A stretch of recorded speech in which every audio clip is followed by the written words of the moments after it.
Hello বন্ধুরা, Ankush Haldar YouTube চ্যানেলে আপনাদের আবারও স্বাগতম জানাই। আজকে চলে আসলাম একটি সত্য ঘটনা নিয়ে। আজকে একটি সত্যিকারের ভূতের গল্প থাকছে। ভূতের গল্প বলাটা একটু শ্রবণ কটু, কেননা এটি ভূতের গল্প নয়, এটি একটি সত্য ঘটনা অবলম্বনে লিখিত। গল্পটি পাঠিয়েছেন আমাদের সৈকত মণ্ডল। আজকের এই গল্পটার নাম অদৃশ্য মা ডাক। গল্প পাঠে আমি অঙ্কুশ, পোস্টার ডিজাইন করেছেন পলাশ ভট্টাচার্য এবং সাউন্ড ও শব্দ সংযোজনা এডিটিং করেছেন অরিন্দম ব্যানার্জি। যে সকল বন্ধুরা যে যেখান থেকে শুনছেন তাদেরকে সবাইকে বলছি, যারা এখনও পর্যন্ত আমাদের চ্যানেলটি সাবস্ক্রাইব করেননি তারা এখনই আমাদের চ্যানেলটি সাবস্ক্রাইব করে রাখুন, কারণ আমরা প্রতিনিয়ত আপনাদের জন্য ভয়ানক ভয়ানক ভূতের গল্প উপস্থাপন করার চেষ্টা করি। আর আপনি যদি আমাদের চ্যানেলটি সাবস্ক্রাইব করে রাখেন তাহলে সবার প্রথমে আমাদের এই আপলোড করা ভূতের গল্প আপনার কাছে পৌঁছে যাবে। তাহলে আর বেশি কথা বাড়িয়ে লাভ কি, এখন এই চ্যানেলটি সাবস্ক্রাইব করে রাখুন। চলুন গল্পটি শুনি। প্রথমেই বলে নেই, সৈকত মণ্ডলের কলমে লেখা এই গল্প আমি অঙ্কুশ সৈকত মণ্ডলের ভাষায় বলছি। ভূত বা আত্মাতে বিশ্বাস আমার বরাবরই ছিল না, কিন্তু একটি ঘটনার প্রত্যক্ষদর্শী হয়ে আজ আত্মাতে বেশ বিশ্বাস জন্মেছে আমার। তাহলে প্রথম থেকেই সব শুরু করি। গ্রামের মাঝে বসবাস ভোম্বল দম্পতির। মধ্যবিত্তের সংসার, ঘরে রয়েছে 2জন মেয়ে আর এক ছেলে।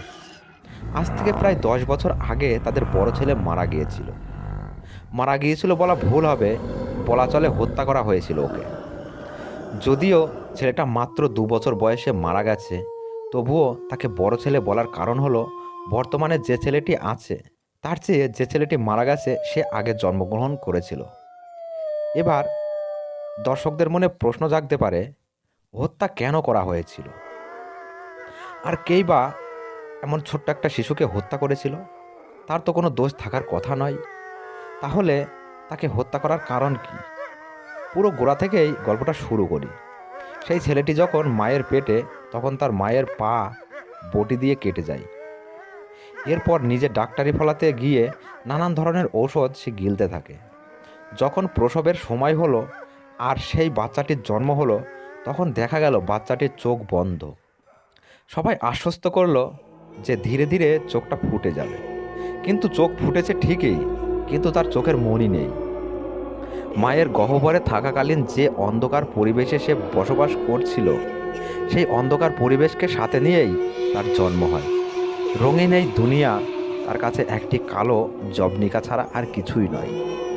আবর্তন গতির ন্যায় আবর্তিত হতে লাগলো সময়, আর সেই সময়কে সাথে নিয়েই ধীরে ধীরে বাচ্চাটি বড় হতে লাগলো। বেরঙিন দুনিয়ায় সাক্ষী শুধুমাত্র পবনকে উপলব্ধি করা এই শিশুটির নাম রাখা হলো অনিল।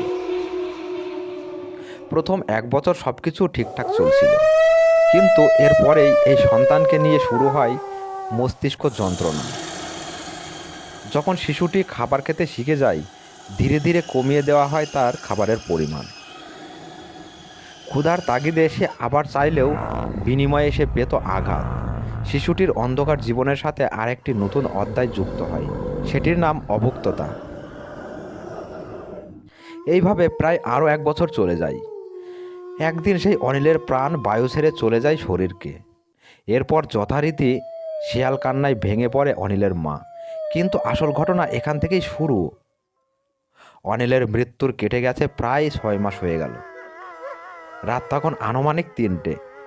অনিলের মায়ের কানে এলো কে যেন তাকে মা বলে ডাকছে। আর ডাকটা শুনে তার মনে হলো খুব কাছে থেকেই কেউ যেন ডাকছে তাকে। ঘুমের ঘোরে থাকা অনিলের মা আতঙ্কিত হয়ে ঘরের লাইটটা অন করতেই নিমেষের মধ্যেই ডাকটা যেন হাওয়ায় মিলিয়ে গেল। সেই রাতে আতঙ্কে আর তার ঘুম আসেনি। 2 দিন পর ঠিক একই সময়ে মা মা ডাক তার কানে আসলো। মনে পড়ে গেল এই ডাক তার ছেলে অনিলের, কিন্তু সে তো মারা গেছে। তাহলে কে ডাকছে? তবে কি অনিলের আত্মা এখনো ছায়া হয়ে ঘুরে বেড়াচ্ছে? এর পরের দিনেই অনিলের মা এবং বাবা চলে যায় এক তান্ত্রিকের কাছে। সেখান থেকে তাবিজ নিয়ে ঘরে ফিরে আসে তারা। একদিনের ঘটনা, অনিলের মা গাছের ডাল ভাঙতে বাঁশবাগানে গেছে। হঠাৎ তার মনে হলো কেউ যেন তার আঁচল ধরে টানছে। সে ভয়ে ভয়ে ঘুরে দেখে কিচ্ছু নেই।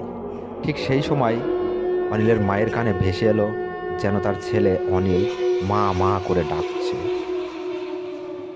আতঙ্কিত অনিলের মা সেখানেই অজ্ঞান হয়ে পড়ে যায়। তারপর যখন তার জ্ঞান ফেরে তখন সে কোনো কথা বলতে পারছে না। এইভাবে আরেকটা বছর কেটে যায়।